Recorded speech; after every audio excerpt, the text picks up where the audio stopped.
Simulan natin ang kwentong ito dito sa tulay na to.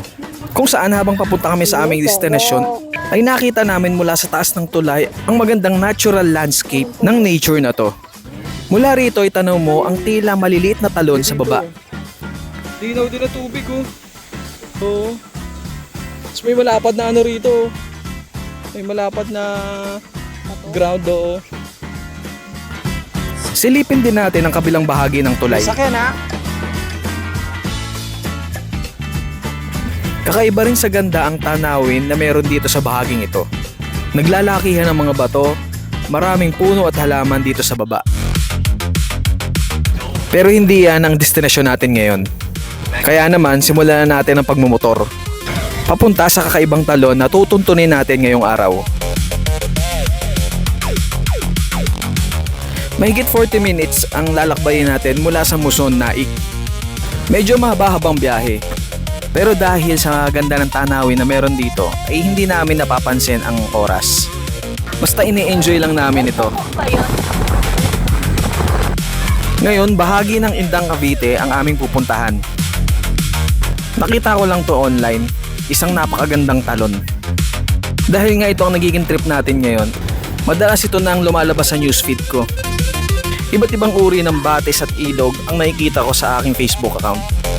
Kaya yun, tara, puntahan natin ang isang ito. Ang hindi ko lang inaasahan ay dito pala tayo dadaan. Sa gilid ng ginagawang tulay na isang bahagi mismo ng highway. Dito kami tinuro ng isang construction boy na nagtatrabaho din sa lugar. Pagbaba namin ay napansin namin agad ang mga malalaking halaman at puno. Ayos na rin kasi sementado ang lalakaran pababa. Hello? Enrique!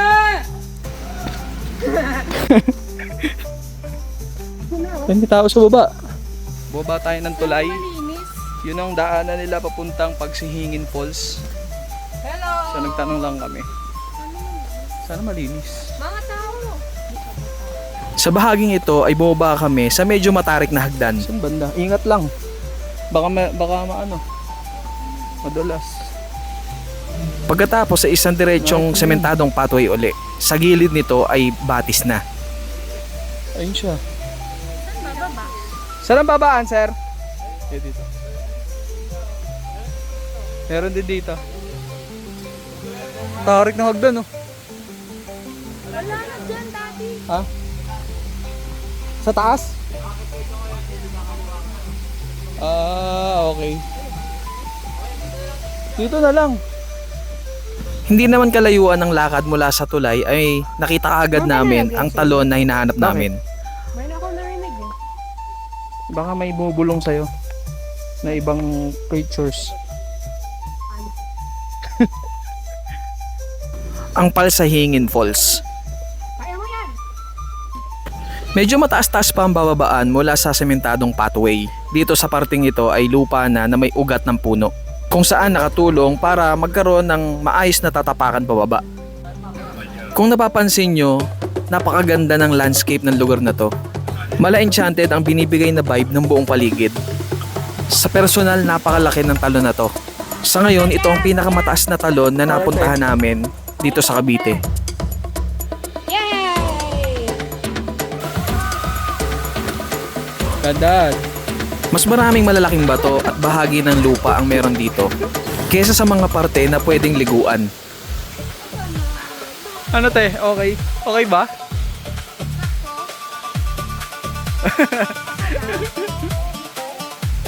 Bago ka makarating sa mismong tubig na binabagsakan ng talon, ay kailangan mong umakyat sa malalaking batong ito.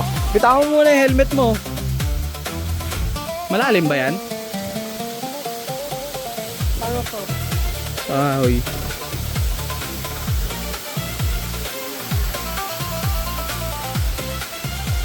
Pero hindi talaga maitatanggi na napakaganda ng paligid. Malabo tubig. Kaya lang problema ngayon, napansin namin na hindi masyadong maganda ang kondisyon ng tubig. Saan nagagaling yung tubig?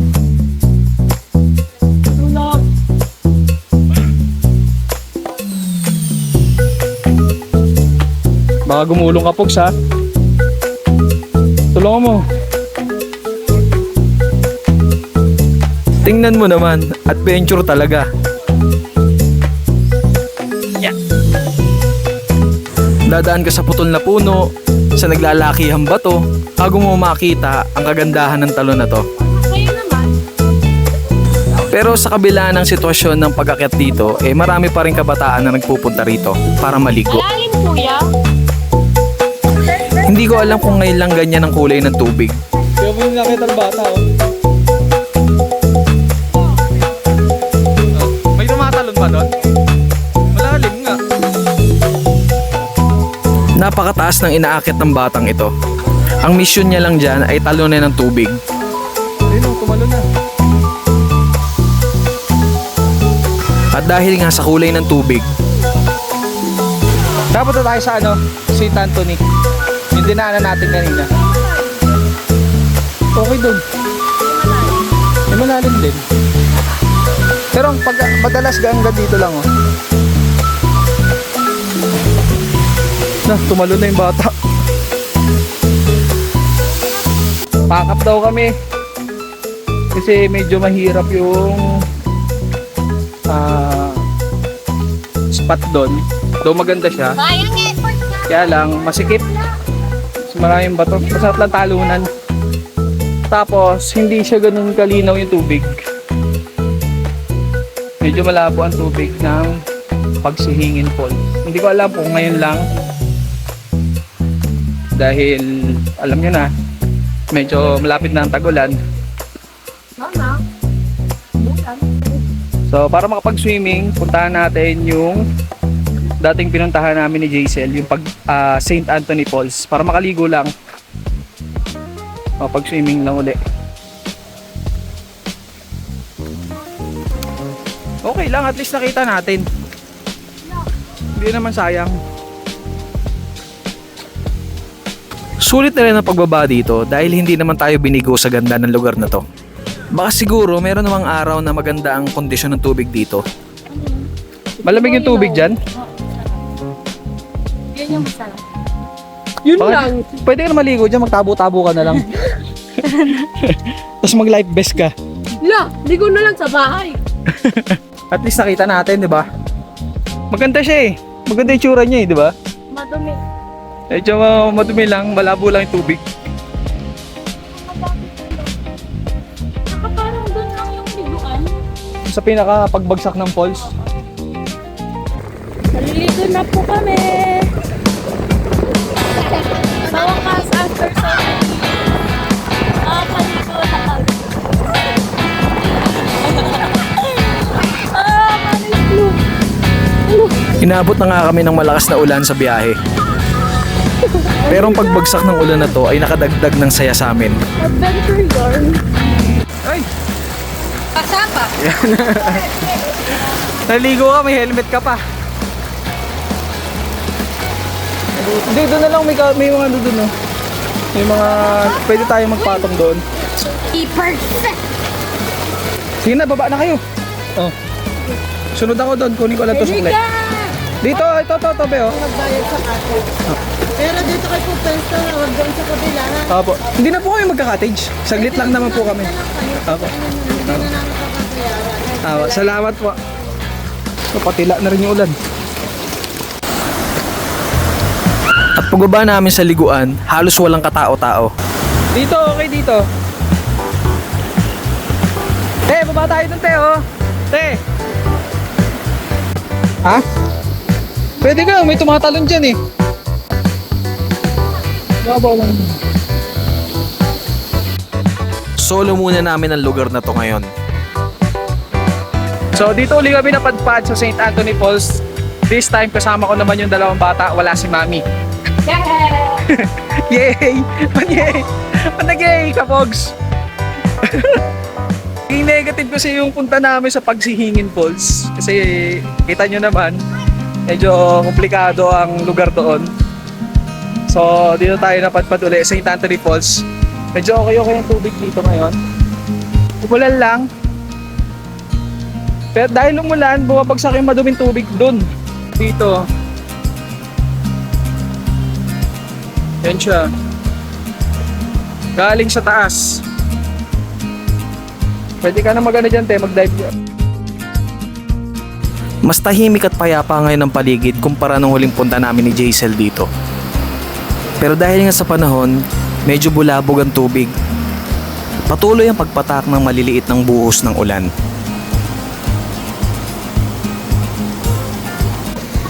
Pagka gantong maulan, na-aching ako.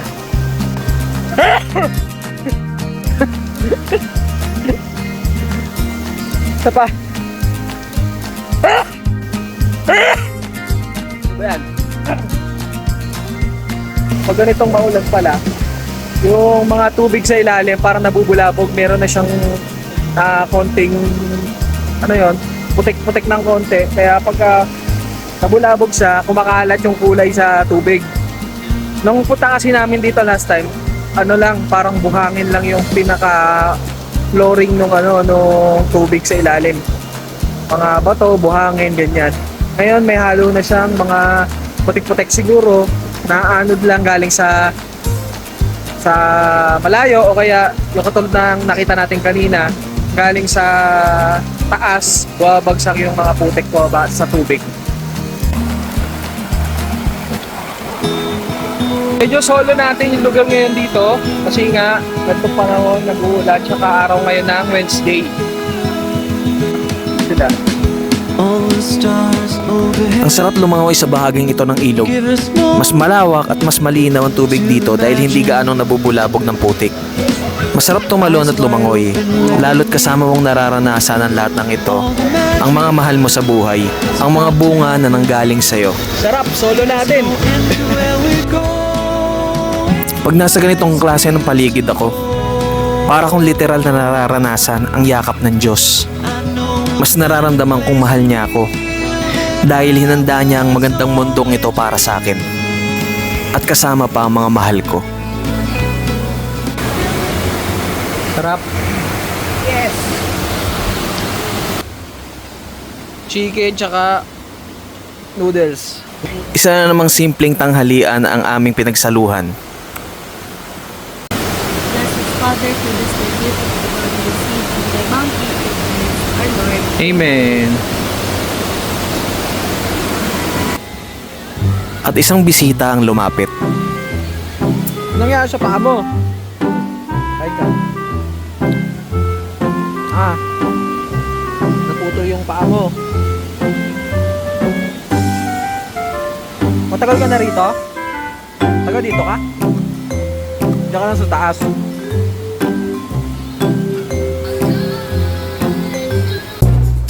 Pagkatapos namin pagsalu-saluhan ng simpleng pagkain, balik na ulit tayo sa paglangoy. Isang grupo na rin ang dumating para mag-enjoy dito.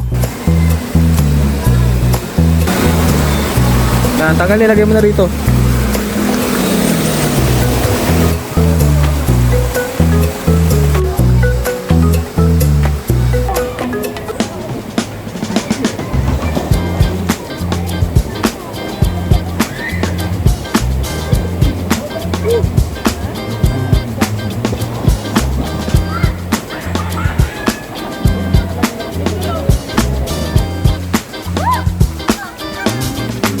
May mga dumating na rin na ibang tao na gustong mag-enjoy dito.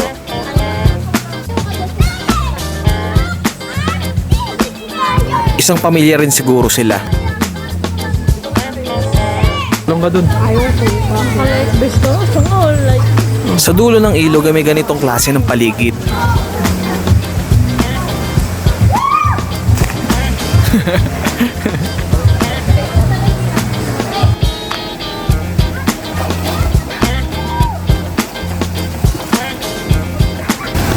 At hindi mawawala ang kulitan.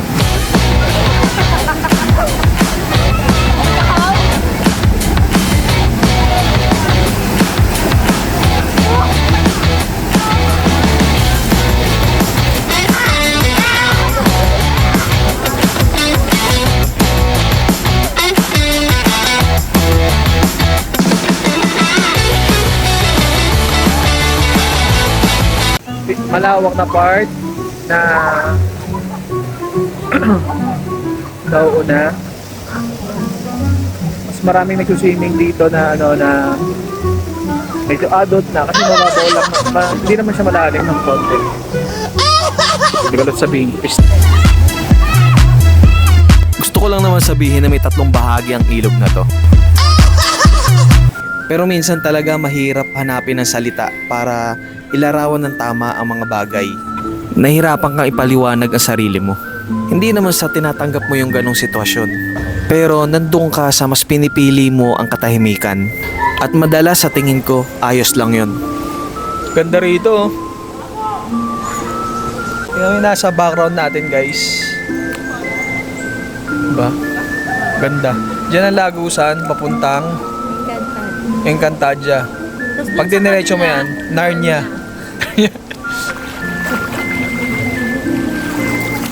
Ganda. Tingnan mo. Yung nature. Bamboo. Dahil ang katahimikan ay meron ding sinasabi. Tulad ng boses ng Diyos na maririnig mo lang sa katahimikan. Grabe, ang ganda rito, guys. Oh. Itong part na to, pinaka-favorite ko dito sa sa St. Anthony. Nature na nature. Babay ka. Babay.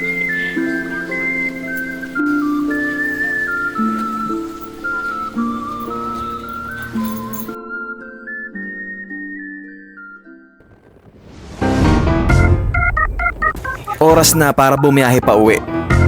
At ngayong araw, baon na naman namin ang panibagong alaala na babalikan lalo na kapag malalaki na sila.